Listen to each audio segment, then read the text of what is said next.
Welcome to the Ref Room. Hockey talk for referees, coaches, players, and fans.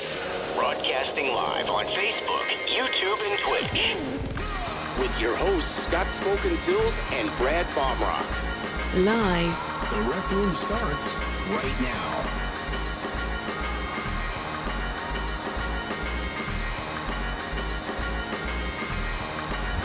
And now your host.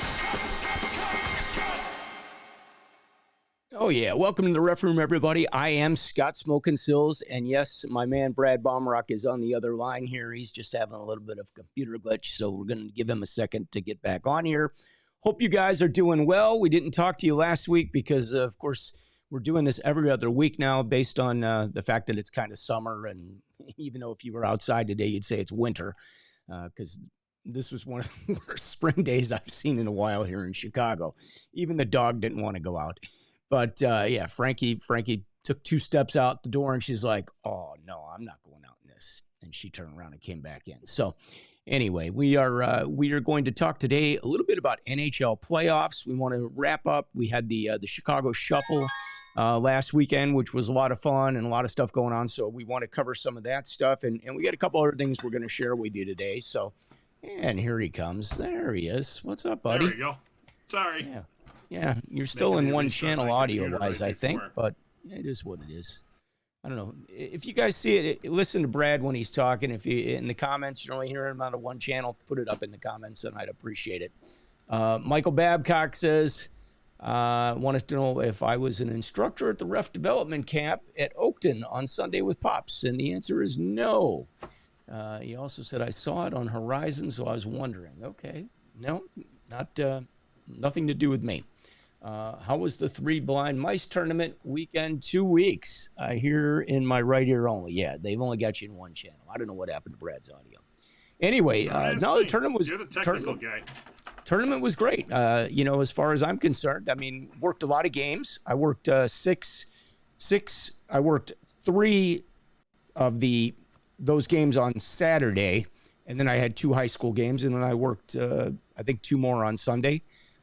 Saw a couple nice teams. I mean, the semifinal, I think, was the best game in what I had. I had Pee Wee Majors, so I was over at Bensonville. I thought the Florida team, I'm sorry, not the Florida team, the Los Angeles team was the best team I saw all weekend.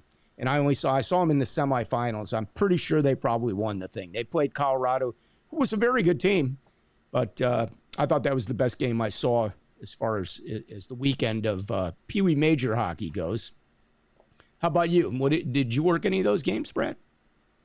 Yeah, I worked 3 Friday, 6 Saturday, and then I sailed off into the sunset on Sunday on my couch. So, Nice. No, it was good. The best part about it was, there's a lot of coaches there that you see throughout the year. They're playing underneath a different banner because they, bring kids in. Because, my kids have done it to where, they want to play with their friends. They play at different organizations, and you get parents, get them together, and they put a team together. And everybody, it's a much different, relaxed setting. So you get to see some of the coaches' funny sides to them, less serious sides. So I think, the people that don't work spring hockey, I think, miss out on a lot.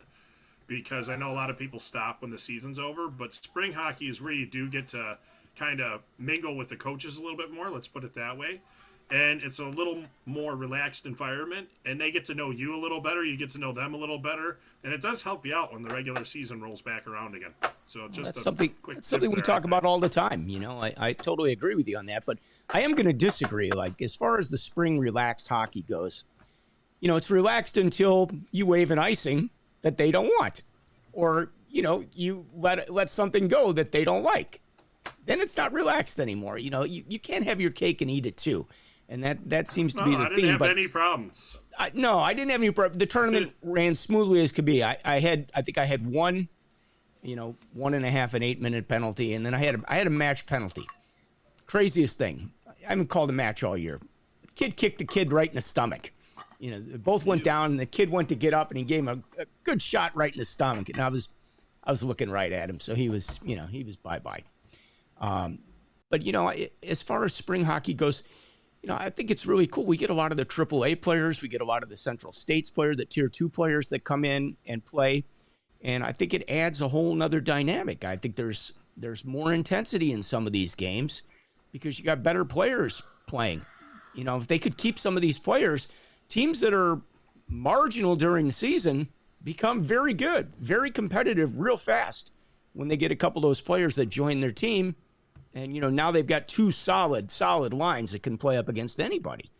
So I wish we had the situation like they have up in Minnesota and some of the other parts of the country where they get that split season and the AAA and the Central States kids can come in and play high school hockey here. I think that would be great, personally. Yeah, man, I just think the only thing is I don't think it's – the one thing is we don't have as many players in, like, you know, like in a centralized location, if that makes sense. And, you know, I think it's been the way of the norm, and I don't think it's going to change for a while. But, you know, the thought process on all that is the more players you play with as you're growing up, the better player you become because lines are created upon weaknesses. And, you know, when those three players play together, it becomes routine, especially if they're playing together 8 months. But if you split them in half, 4 months, they got to learn how to play with another two players again, and it does build better hockey players. So I think there's a lot of theory behind it, and I think it works well. But you know what? Until the parents want to do that, it's not going to change. So we're going to go by with what everybody wants to do, and I'm fine with that, however they want to do it. I'm not going to even tussle with anybody on it. Well, you know, we still have great seasons. I'm just saying it would be a whole nother dynamic. And, you know, I would love to see guys that are not able to play high school hockey come in and be able to play for their school. I think there's nothing better. And, you know, when you get some, you know, high school fans that come out and your friends come out and watch you play, it's a whole nother dimension to the game. I mean, it brings energy and excitement. And, you know, that's something that you don't always see at even like the AAA level, because who comes out to the AAA games? You know, a lot of the parents, a lot of the grandparents, the brothers, the sisters, all that good stuff. Scouts. Well, yeah, but they're not rooting and cheering, okay? They're not standing up and, you know, they're not banging on the glass for you. So I think that's kind of cool. You know, we get some great high school games with a lot of energy in the building. All those rivalry games that the place is full, and, you know, it's a good time. So I think that would be nice for some of those players to be able to enjoy that here in Chicago and play for their school. So anyway, a lot to talk about in the NHL. You want to start with this? Because I got a lot of text messages last night. I know where you're going to start already. Well, I'll start right here. Everybody laughed at me when I said Toronto Maple Leafs. And you know how many texts I got after game one? Like, after game one, my phone blew up for like a half hour. Like, it was nonstop. Like that. Rightfully so. I know. If I had paid $7,000 to go to that game, I'd have been... What was it? 8-1? Way madder than you could imagine. Yeah, it was it was 3-0 before they blinked their eyes. They were down in their own building, so that wasn't good. It happens. Yeah. Well, 6 of the 7 series that have already closed, I believe I saw, they were all closed on the road. Yeah, isn't that something? Which is crazy. So that could be 8 tonight, so we'll find out, right? Yeah. Are the Rangers? Where are the Rangers? They're on the road, or are they home? Whatever it is. It's not 8. Rangers are at home. Are they at home? I mean, like, I believe they're 45 minutes away, I guess, from New Jersey. Is that an away game or is that a home game? They take a helicopter. Yeah, right. But I will say this: I would be very shocked if the Rangers get knocked out in the first round. I mean, we've had a lot of upsets. Boston gone, Colorado gone. Who else went out that probably shouldn't have? Well, you know, Oilers are still... So Edmonton might have been... You know, I thought they were pretty good. You know, the Wild, not a bad team. Yeah, Islanders weren't bad, but, you know, losing Tavares to the Maple Leafs. Yeah. Game winner in overtime. Yeah. And I don't know. That's exciting. That's all I can say. And you know, things are starting to align because some of these teams disappearing makes it even more interesting for some of the, you know, supposedly better teams. I mean, I got to think this is an advantage for the Rangers and the Maple Leafs. Kraken against Dallas. Kraken's pretty good. I mean, they played 5 great games Yeah, in that series. They one, were solid for 5 game games. Game 6, they looked real bad in the third period, but other than that, I thought they played pretty good. Colorado, they played good too, but just can't go to game 7 in overtime. You never know what's going to happen. Yeah. Well, I think the Kraken set themselves up for success. They did a really good job with everything that they've done so far. And, Colorado's a great organization, a great team. They, did they make any bonehead moves? No. But there is a question, and I only caught part of the story. Apparently, one of their players got in some sort of a situation the night before a game at 3 o'clock in the morning. Alcohol was involved, of course, at that hour. And I don't think he made the game, if I'm not mistaken. I didn't hear that.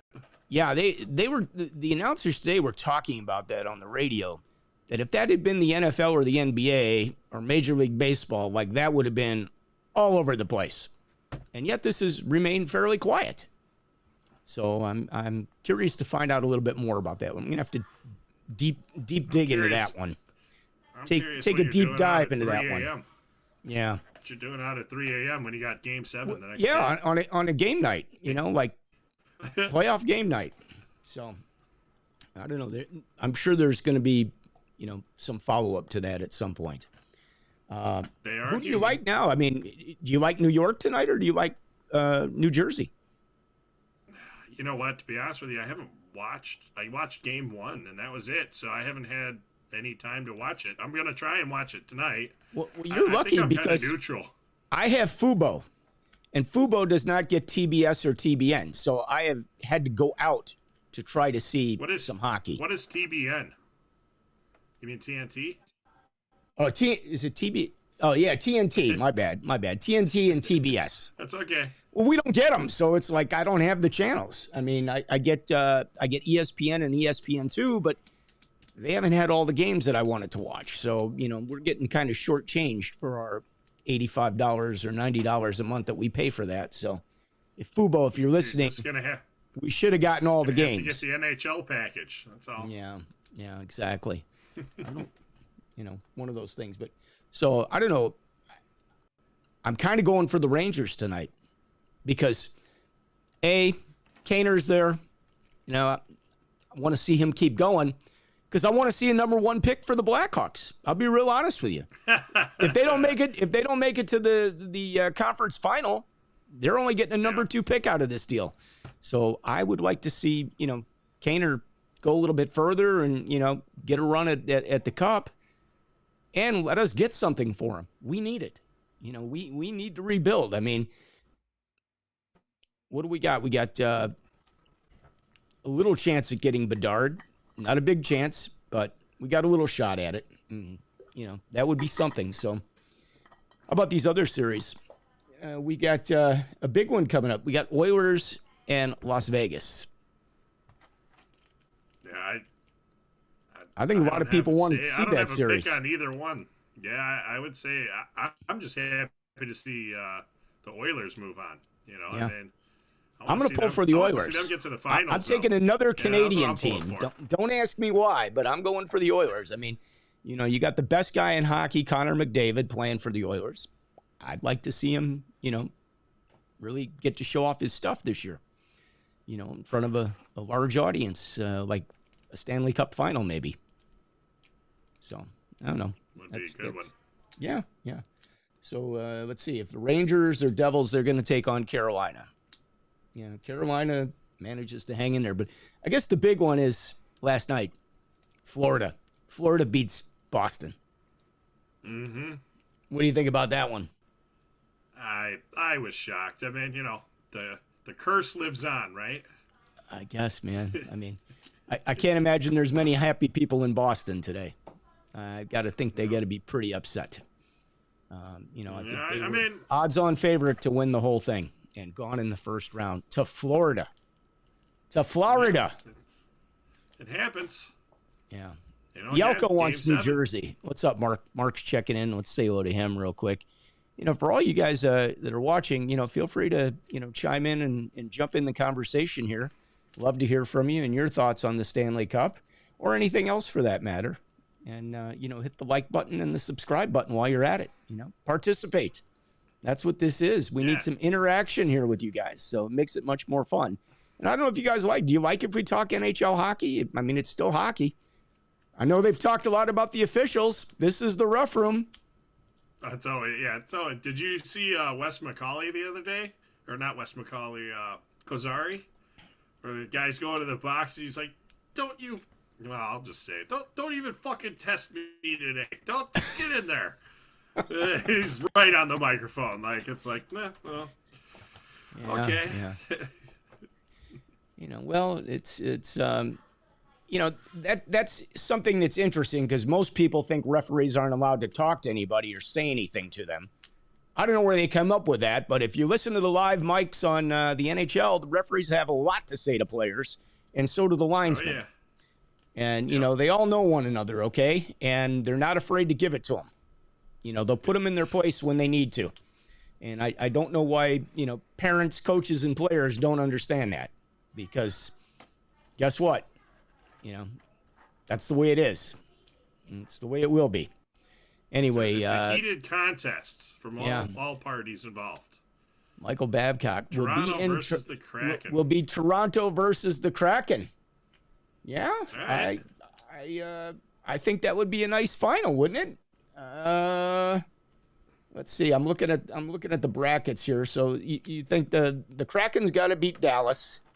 Dallas looks pretty good. I think that's going to be a great series. Looks really good.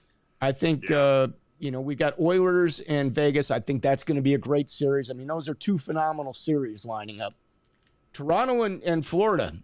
Can Florida continue to play as well as they're playing? Because I think Toronto's good, and Toronto needs to come out and play game one, not making me get all kinds of text messages from everybody. Hang on. They got past the first round. Let's not ask for too much here. Yeah, I know. All right? The first time they get by. First time they've gotten by since what, like 2004 or something like that, or 2009, whatever it is. It's a long time in the making. So, I'm expecting big things from them. So I picked them to go all the way. That's my pick. And Colorado got knocked out. So yeah, Colorado. I mean, that was major. They were definitely. I think they in Boston were probably the odds-on favorite. Maybe the outside shot was New York, but at this point, New York's lucky to still be in it. They could have been gone. They could turn they it up. They still could be gone. Round two. Yeah, exactly. they could be tonight. Yeah. They got to play one more, right? 60 more minutes at least. Mark Bialco says the game is in New Jersey tonight. Yes, it is. Oh, here, let's see. I thought it was in New York, but Colorado player situation was before Game 3. Russian player and had a Russian-speaking woman taken from room by ambulance due to she heavily intoxicated. Well, I thought I heard the player was intoxicated too at 3:00 in the morning when the situation developed. So I don't know all the details. So we'll find out. We'll wait and see. I'm sure there's more juice to that story to come. So anyway, that's a little bit on hockey. But we were talking about the refs. I think the refs have been talked about more than anything else in the playoffs this season. And do you think they deserve it? Does the NHL have the same standard that they've had all year when they basically play no-check hockey? And now all of a sudden these guys are playing real hockey, and the refs are still calling the no-check standard that they called during the regular season. I mean, the penalty that was called against the Tampa Bay Lightning that led to the game-winning goal for Toronto one night, it was pretty weak. They called it a tripping call, and it was like, really? And that gave them the game-winning goal. I'm not complaining because I'm going for the Leafs here, but I'm just saying, like, there's a lot of questionable call. Like, they'll show video of one thing, and then you see something else, and it's it's night and day difference. So I don't know. We know how tough it is, right? Yeah. Well, and hey. It's whatever they're being, instructed to call. So they have, multiple calls about these things. this throughout the season, they have, I think they have like bi-weekly meetings and stuff like that. And if they have something that happens in their game, they get a call and they have to be on it. And, so, I mean, it's not like they're not getting, information that they need. And, got to remember, if this is what the NHL is looking for, their job is to go out there and call what the NHL is looking for.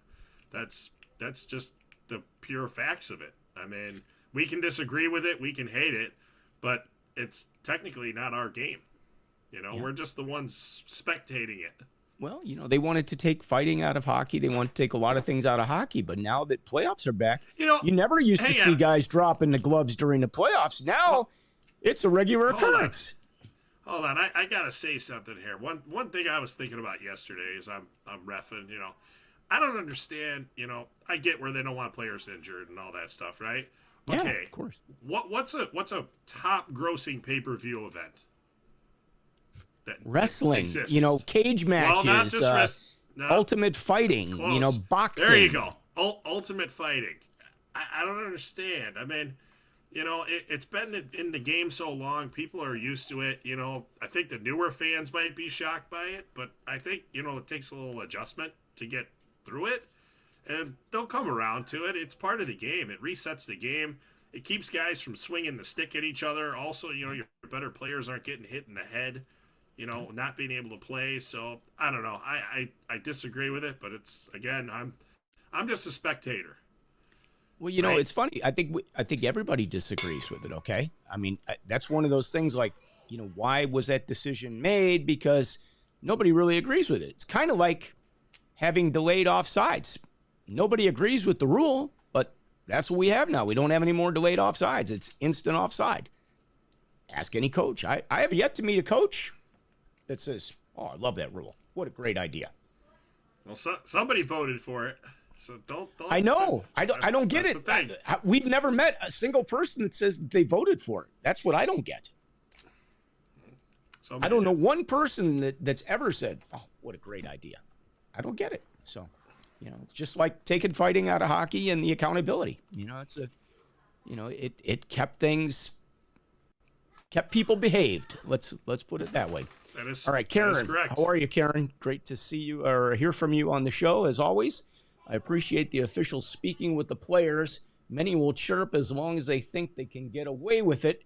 Nobody off the ice knows what happened that led to a chirping penalty. Well, I don't know that we get a lot of chirping penalties in the in big time hockey. They all talk. I mean, they definitely talk. That's for sure. I think she means locally. Oh, locally? With the yeah, I think so. Well, you got to be careful. Like chirping is one thing, but you can't bait them by chirping them and then penalize them for it. If you got something to say, you can say it. But if they respond to you, you can't bang them at that point for responding to you because that's not cool. And you also have to, still say it in a respectful manner. Yeah. You can't be shouting it 3/4 of the way down the ice or, MFing them left and right. Like, the NHL guys can get away with some of that stuff. But, know your audience. You're still dealing with adolescent teens and below. So you can't be doing stuff like that. Talking about outside the glass or inside the glass? Inside the glass. Oh, outside okay. the glass. I just wanted to clear that up because, there's some famous lines that have been said to parents outside the glass. So yeah. We won't get into those because I don't want to see a bunch of reports from people saying them. So right. There have been some entertaining ones. Michael Babcock, you think the refs should keep being recruited as former players who never have reffed a game before, or should more experienced refs with a lot of officiating experience, should they be selected by the NHL? I think that's a great point that you bring up. And I see the side of the NHL. From my opinion, I see where they're going with that. They want guys that have been in their environment, that know the environment well, that have been around the game as they see it, within their bubble. They know that they can skate the game, just like, big thing is skating. You're not going to get put on, a U18 AAA game if you can't skate because you're going to get hurt out there. So you have to put people in where they can fit in. Then it's about teaching them. Would I rather have a guy that's come up grassroots? Absolutely. Absolutely. Especially if he could skate the game. 100%. Because he's got experience. He's been in situations more so than somebody that, has been reffing for 3 years that's been put into that position. Maybe they got into that position because, hey, that's, it's a $200,000 a year job. I'm not playing in the NHL. Keeps me playing hockey. Not a bad idea. Maybe I will do this. It doesn't mean that you've been, like 100% like, I love reffing. I'm getting up at 5 o'clock in the morning and I'm doing my 8 games a day and I'm passionate about it. I love those guys. I love those guys. And, that's how you learn to become a good ref because, we have good referees and people that have been in hockey for a long time. But, when you get, 2, 3, 4,000 games under your belt, you've got a lot of experience. You understand the situations and how to deal with stuff. The big thing is you've seen a lot. And you've also, hopefully, at that point, started creating the coping mechanisms to manage the people in the game. The most difficult part I think most referees have is the people management part of it. The players and the coaches, and they say things and, they react to them, and it happens to everybody, where you're like, son of a... But, it's how you react to it. It's just something that you have to learn to de-escalate, and it's a big word they use in police officer, peace officering, police officering, whatever you want to call it. De-escalation, and that's what they teach. You have very irate people that are mad. These people are mad. They're not just upset. They're mad. Okay? And it sounds they're crazy, pissed off, but they're okay? mad about it. All right, that's fine, however you want to put it. But you have to somehow get them off that focus and get them back to reality, because somebody that's mad is irrational, and you can't speak to them, you can't do anything. But if you can de-escalate them down, you might be able to speak to them and get somewhere with something.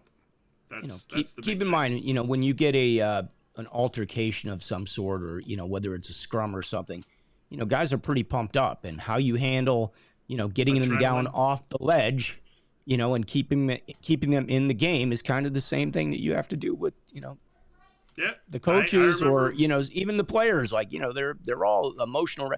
Listen, believe me when I tell you, they only see it the way they want to see it. That's true. That's and then it's a question, are they a good car salesman? Can they sell you on what they think they saw? Because to them, everybody that comes across the blue line is offside. That's so true. Anything that's near the goal line, if it's their goal line, that puck has never gone in. It never went in. It could go in and out 15 times on a rubber band like this, and they'd still swear to God that there is no goal. And vice versa, if the play was in the other end and that's the goal line down there, the puck could have never even gotten in the crease, and they will sell you that thing was in. It was in the back of the net. It was stuck in the back of the net, and it came back out. They popped it back out. You didn't see it. Hang on. And they'll have video that they'll send you next week. Right. That they'll never send you. But you'll only see the video if they can sit there and slow it down and spend about 3 hours on it and maybe finally find something, and they'll be like, well, that's a shadow. That was a shadow from the mirror ball that they have out at center ice. And it turned and the light hit it. And that's what that was that you saw. So. You cracked me up. I know. I tried. All right. Mr. Babcock, he's got a lot to say today. He said, we should have delayed offsides all the way to U8 level. U8 is what? Is that might or is that squirt? That's squirts. Might, I don't even know why we have offsides. Okay? Maybe at the AAA level. But why do we even have offsides? Like they do other things for mites, like a blue puck or something like that. Maybe they should like quadruple the line so that when the player does the right thing but can't quite execute it, knows what he wants to do or is supposed to do, and he's trying to do it, but just can't quite do it, why do you penalize the kid for that at that point? Why do you shut the play down on him because he tried to pull the puck back and just couldn't do it? He's just not at the I can answer that question. I know how you'll answer it, but I'm trying to bring it out so other people understand why we say this. So why don't you answer, Brad? How big is the blue line in your game? It's the exact width it always is in every single game. But like offsides and stuff like that, right? So especially like offsides, if you start them young, by the time they are like 12, 13 years old, it should just be routine. They should be, now focusing on, once they get to 13 and 14s, they're focusing on checking that they've added into the sport. So, there used to be progression of it. There was no slap shots. So you used to have to learn how to shoot a wrist shot, and then you'd age up, and then there'd be slap shots. Then they'd add checking. Then, so all the things would be slowly added to the game. But the idea in the mites is to start with the basis and get them that, one thing, because think about this, in mite hockey, there aren't any penalties, really. I mean, if there are, they are blatantly obvious. Stick on stick trip. Stick on stick trip. Yeah. He fell down. Oh, my gosh. I can't believe you're not going to call that. The interesting part about mites, and I always said this when my boys were playing, and I remember my dad saying it when I was a kid, you take kids, you put them on ice skates, right? Then you get them in all this gear, and then you put a giant helmet on their head that's already bigger than their body as is. Of course they're going to fall down. They're going to fall down all the time, and they're going to learn to cope with it as they get bigger. It's going to change, and that's where those things are going to happen. But it's funny when you mite kids, fall down and the parents go crazy, and it's like, he never even touched him. I'm sorry, your kid's big head made him fall down. Like, and it's hard to say, but it's like, I don't say that to them. I'm like, well, I think their nose, knees, and toes got out of line, so they kind of fell down. In other words, my kid Alex used to fall down all the time forwards. Why? Because his stupid head was up in front of him, and he's leaning over, and he fall down on top of his face. I mean, just what it was. Nose, knees, and toes weren't in shape there, and bam, down he went. I mean, I was like, okay, idiot fell down again. I used to sit there and count it. I'd be like, all right, let's see if he keeps it in the single digits today. But he's at least out there trying, and I think that's the best thing with the little kids especially. And, the penalties, those will come to you real easy. Yeah. Says we also need hybrid icing starting. I'm going to disagree with you on that. I don't think we need hybrid icing at all. At all. How many times throughout the NHL season are you watching a game and the guys in the NHL blow the whistle for an icing, for hybrid icing, and the puck never crossed the red line? Never crossed the goal line. Didn't he? Totally forgot about the puck. They're too busy watching the foot race. They're busy watching the race. Watch the puck. Yeah, no, I disagree with that one. And I think as difficult as that is for a lot of your advanced officials, I can't imagine what that would be like for people, a 14-year-old referee that just has 4 games under his belt. Even think about, referees that are parents that, come out and they start reffing because their kids are playing and they want to, come out and ref and their kids are reffing with them. Try explaining it to them. I mean, even explaining it to the upper level referees, it gets difficult. We used to start it off with, okay, so do you know what tag up or what touch icing is? Everybody'd be like, yeah. Nobody plays with touch icing anymore, so you can't even use that. So, like what we did for one of our development meetings, when we did it, we went and we got a bunch of old videos from when there was touch icing in the NHL. And we actually taught them touch icing first and then taught them the hybrid model because hybrid is touchless touch icing. That's what it is. You just don't have to touch the puck. It's who's going to touch the puck. And that's the best way to explain it. That's the best way we could find, and we had success with it explaining it to people. Yeah. But it's a more complex rule than a lot of people think. And there's a lot of things that can happen that change that rule as well. Yeah. So I would not be a fan of that. Not for amateur hockey. That's just like juniors or something. I think that's fine. Even for U18, I think you would probably have a situation where you'd see a lot more injuries off an icing. Well, that's why they got rid of touch icing, was the injury potential. 2 players going, balls to the walls down into a corner with boards there. And it doesn't take much to, clip somebody in the back of the top of the hip. And down they're going, and they're flying feet first, going full speed. Bam! You break an ankle, you break a femur. Catch an edge, catch a rut, an edge. and your head goes through the boards. It's not needed, and I don't think the younger players would benefit anything from it other than you'd have more injuries. I agree with you 100%, Scott. So I'm definitely not in favor of that one. Karen says, I'm saying the refs help diffuse situations to, yes, de-escalate. Yeah. Well, they're definitely, they're always trying to de-escalate. I don't think any ref wants to escalate the situation. So. No, because it takes longer to get out of the rink if they escalate the situation. Yeah. And then there's paperwork involved. Nobody wants to do paperwork. Let's not kid ourselves. That's true. That's true. Start them young at delayed offsides and hybrid icing. They're prepared. Well, that's probably an argument that USA Hockey could probably make is now you have one less thing to teach a new referee because there's no longer a delay signal for an icing. It's either it's onside or it's offside. So you don't have to, there's no more delay signal for them. You don't have a delayed offsides. The delayed and, the tag up offsides, right? Okay. Yeah. So the reason that it was eliminated originally was to have the defenseman handle the puck more and be more creative. In other words, so you're actually causing those players to regroup more and actually run a breakout play more during the game. So that's number one. Number two, it eliminates what they consider lazy coaching, to where a team just comes in and just keeps hammering it back in, and then they get out and then they go back in. There's really no creativity in it, and that's what they're trying to create. Just like you can't ice the puck, when you're on a power play or on a penalty kill. Excuse me. The reason is they want the players to become more creative with the puck. And you know what? I'm sorry to say, I've been reffing for 25 years.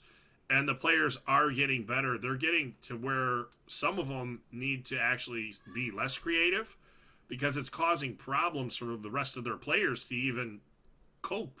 So it's almost like they're making it too fancy. Well, I think a lot of the players have gotten really good at angling the puck out, like just bouncing it off the boards and a nice angle, and that gets them out of trouble. And a lot of them are pretty good if you've got a high enough roof building where they could put it up in the air, and float one out to center ice. And was it Al Secord that played for the Blues that used to bang it off the glass and his winger would just pick it up? Like somebody like that. I forget. Somebody told me the story, and I pulled the video of it many, many years ago. And it was a defenseman. And I played for the Blues. And he was a great defenseman, but on top of it, though, like one of his big skills was they could send a winger down the opposite side boards that he was on, so he's on the one side, they're on the other, and he'd bang it off that glass, and it'd end up behind the defenseman, and next thing you know, that guy's on a breakaway. Yeah. Like, and it was a skill. He had the skill of it. I wish Pops was on right now because he would know exactly who I'm talking about. Yeah. But, I commend it. Was it Al Arbor? Are you thinking Al Arbor from St. Louis? I don't know. Honestly, I can't remember. Yeah. Honestly, I was hoping somebody'd be on it would pop it in there, but unfortunately, nope. Yeah, gotcha. All right. Well, we were going to talk about like measuring sticks and some stuff, but I think we're going to put some videos together on it. I think it'll be better. So let's hold off on it. Anything else you want to cover, like from the shuffle? No. But what I do want to do. Oh, wait. Hang on. Rhett says. Rhett deletes free time. I believe what Brad is describing is the effect of social media when it comes to the creativity in hockey.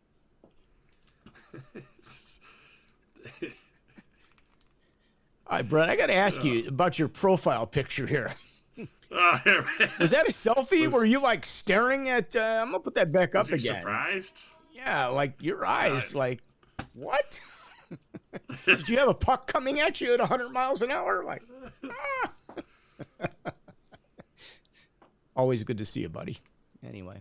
The one thing I do want to suggest, though, that everybody gets, I went on to Amazon because I lost my tape measure. I have no idea. Scott, I was looking for it 2 weeks ago, right? I have no idea. It must have fallen out of my pocket or something like that, right? So I got these. They come in a 3-pack. They're 6 feet long, okay?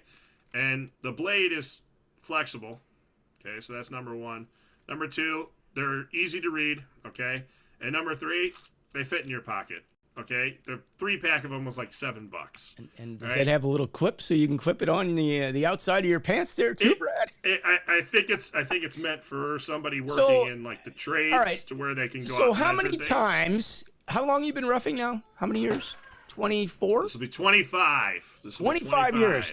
How many times have you been asked to measure a stick in 25 years? 10, 20, maybe. How many years has it been since somebody asked you to measure a stick? A stick? A stick measurement in the, have you measured one in the last 10 years? Probably no. I think I measured. Well, yeah, I think I measured one like 6 years ago. 7. It was like 3 years before COVID. 4. I had to measure one. It was in a playoff game, and the puck reacted funny, and the coach wanted the blade measured, so he ended up taking a 2-minute minor anyways, because it's 3/4 of an inch for a curve. Like, it's pretty impossible to have a 3/4 of an inch bigger curve nowadays, because it would look like a hula hoop. Yeah. So, you know, I mean, it would be like a circle that goes around the puck. Yeah. Like, here's the puck, and here's the stick, and it goes like this, and you can't get the puck away from him. So. Right. So, like, I'm like, okay, so, like, you know, I measured it, but I've actually measured more goalie leggings, and that's been, I've probably measured a dozen of those in the past 10 years. That's become a very interesting thing with people. I have no idea where that's coming from, but I have measured quite a few. All right, leggings. the only thing I'm going to say about goalies and legs is there should be a rule that they have to wear socks or something to cover their legs. Well, you're. I get on this all the time. I am horrified seeing these guys out here and girls with no, like just pads on bare legs. Like, you got skates and everything else in the crease all day long. You got pile up, and what do you got? You got nothing on. Like, I don't. 75 stitches to somebody's face in the playoffs. Just remember that. Yeah, exactly. That was caused by a skate blade, and it can happen. Yes, it can, and I don't understand that one. And I think it looks terrible. I think it looks even worse. As bad as it looks. I think I agree. As bad as it is not having. Awful. What's that? I agree with you. I think it looks awful. Just like when they have the zippers unzipped in their pants. Yeah. Or in the breezers. I hate that. Plus your femona arteries in there. That scares me more than the exposed back of their legs. Yeah. That one really terrifies me. I think those are a couple things that USA Hockey should really look at. Brett says, it does say you're supposed to be covered head to toe. Scared as hell. I saw. You know what? You are. And yet I have asked the question about that. I have posed that question, and it's not a rule. It's not a rule. It's okay that they can from head to toe. It's okay that they can do that. I'm just telling you what I have asked this question numerous times, and I've been shot down. It states the player is responsible for it. Yeah. Again, not can't stop them from playing. Exactly. Yep. Just like they're supposed to wear gloves the whole time, but if they drop a glove, you're not going to throw them off the ice. No, but it's not a very bright move, guys, especially at your age. Go pick the glove up. Save your hand. You might need it for the rest of your life. Just like referees that don't wear elbow pads. Dumbest thing ever. I know some of the young guys, oh, no, I don't need elbow pads. They don't even wear shin pads, or anything else. How about the shin pads? Yeah, shin pads. I don't get that. But so I'll tell you a funny story. So we had a guy that worked junior hockey with us. Never wore shin pads, right? Never wore them, right? For years. Worked in at really high levels, USHL. Never wore them, right? He's living in the league apartment. Breaks his shin bone. Okay. In the apartment? He broke his shin in the bone? apartment? In the He didn't break it on the ice. apartment. In the apartment, he did it, of course. He didn't break it on the ice, right? He fell, like he was going up some stairs with some laundry, and he fell, and he banged his shin on it and broke his shin bone, right? So after that, we're all like, because it was really painful for him. He was laid up. He was in, like, dire pain from it, right? Yep. After it, you'd think that guy would put on shin pads. Nope. Still out there. I'm like, you know what? If you're not going to learn, that's up to you. It's funny you say that, because I will tell you, when I was a kid, 12, 13, 14, whatever, and reffed a few games at, Rainbow or Saddle and Cycle, whatever, Cooper made a shin pad for referees. and it was a shin pad. It looked like a shin tight, but it was a shin pad, and it had no knee. There was no kneecap for it. There was nothing for your knee. It was just a shin pad. It was like a soccer shin pad. Yeah, that's what they made for referees back in the day. Like, I mean, of course, you've seen the shoulder pads for guys in the 60s and 70s. All right, basically, but was leather, like little cup, like an eye. It was like your eyeglasses going over your shoulder. There's your protection. Well, let's also remember they did patent the athletic supporter before a helmet. So let's just point out And I think that's when you got yours, right? You have an original, or did you finally? No, I've had new stuff for 2 years, 3 years now. Brad has a lower bag, everybody. You guys didn't contribute. You could have gone up to buymeacoffee.com and contributed just for a roller bag for Brad. Right. Nobody did. Right. I can't believe it. But anyway. Mark contributed enough. He got me a very, very nice discount on it. Okay, there you go. So you're talking about Bialco. Can't complain. Yes, okay. Sir. All right. Well, he's a good guy that way. All right. Well, I think that's going to pretty much wrap it up for us. I mean, we got playoff games coming up. Hope you guys are still working some games. We got a couple more weeks. The season, spring season's almost over too. That went pretty fast. I know it went fast. Pretty fast. Yes, it really did. So, enjoy it while you can. Seminars will be opening. Yeah.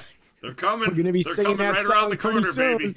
Send your money in. Come on, guys. You got to get registered. Yes, that's coming. But anyway, all right, man. Well, it's good to see you. We'll be back in 2 weeks, I guess.